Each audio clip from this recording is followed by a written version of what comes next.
Chapter 3. The Deep, Cold Seas. Ed Hallard, longtime resident of Heart of the Ocean, walked swiftly across the plaza, past the fountain, down the stairs, and into the Heart of the Ocean branch of the messenger service of Second Life. Fumbling in his left trouser pocket for the registered spam notice, he fished out 7 lindens in change, a few oyster crackers, a small silver locket containing a strand of Sparkle's red hair, and his plastic laminated master's card, issued by the Syndicate of Seamen, Officers, and Deckhands of Second Life. Pausing briefly, he saw his name and classification certifications for schooners, clippers, including fast fruit smugglers, sloops, barkentines, and brigs.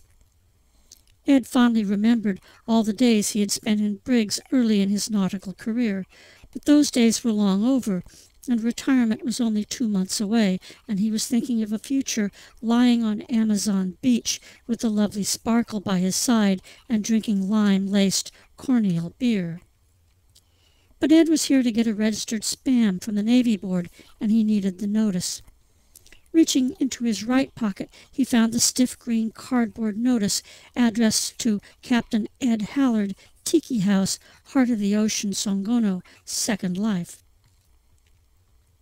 The notice was troubling, coming this close to blissful retirement, and letters from the Navy Board always brought up ugly memories of a night long ago, and best forgotten.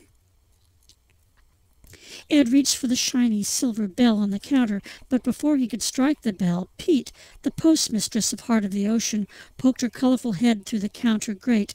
"Got a message for you, Ed," Pete said. "I've got the notice here somewhere, mistress," said Ed. "No need for that," replied Pete. "I can spot you from 1,000 yards. Is that a cracker in your hand?" Pete asked. "Well, here you are, Pete," said Ed, placing a cracker just within reach of Pete's beak. Ed was cautious not to get his fingers too close. All long-time residents had learned the hard way that Parrot Pete was far-sighted, and many citizens walked around Heart of the Ocean village with little bits of their fingers missing. A few were also missing bits of their toes. "Squawk! Thank you," said Pete. "Tastes like Manhattan." "No," said Ed. "New England, over at Madame Bitter's bistro yesterday." Pete jumped away from the counter and into the dovecote that served as a message sorting bin by day and home to the carrier pigeons at night. Ed thought back to when the community had held a referendum to replace Pete with an automatic scripted spam sorter. A lot cheaper, they said, and more accurate as well. The spam service had argued that was the year that the referendum to repeal the law of gravity to allow avatars to fly was on the ballot as well, and everyone turned out, and Pete won a reprieve with a resounding plurality.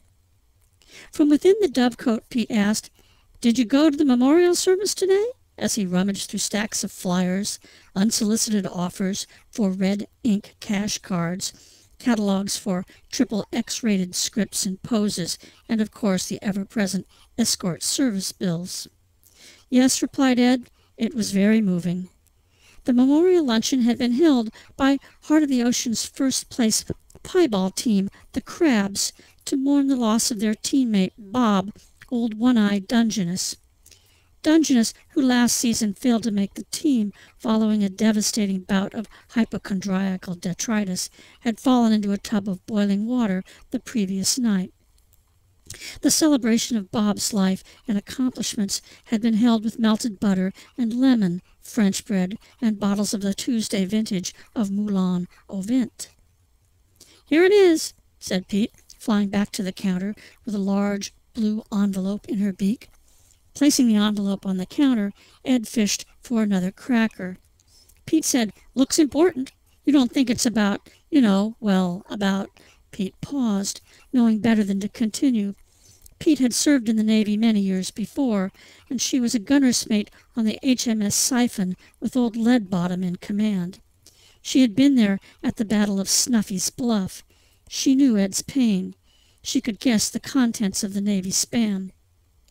The envelope was heavy and bore the insignia of the Navy Board and the stellar seal of the double squid. It's bad, really bad, and Ed knew it. Memories of that nightmare long ago came flooding back like the slimy tide of the Bay of Fumas. They were going to open the case again. They never seemed satisfied. The Duckpin 2 was a converted ore carrier from the Baltic Exchange. She had almost been sent to the breakers given her age, condition, and the ugly bulge in her keel, but she was cheap. So the Rubber Goods and Allied Products Cartel and Cabal bought her at auction. The Cabal had dark plans for the Duckpin 2. She plied the Sungono coast, trading rubber spiders and bananas throughout the region, and had become a feature in the landscape for years. Her calls at port were so regular that you could set your hourglass by her dropping anchor. She carried a crew of 8 and 4 passengers in the poop deck staterooms.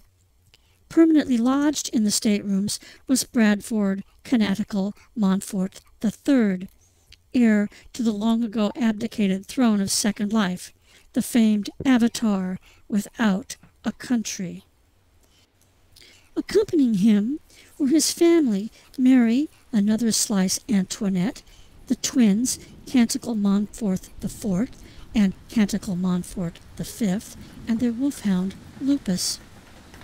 But then there was that night, that terrible night of pea-soup fog when the mini-maps were down, the graphics on the fritz, the seas running 8 foot or higher, with the wind howling out of the northeast as the bergs descended towards the leeward shore of Idiot's Island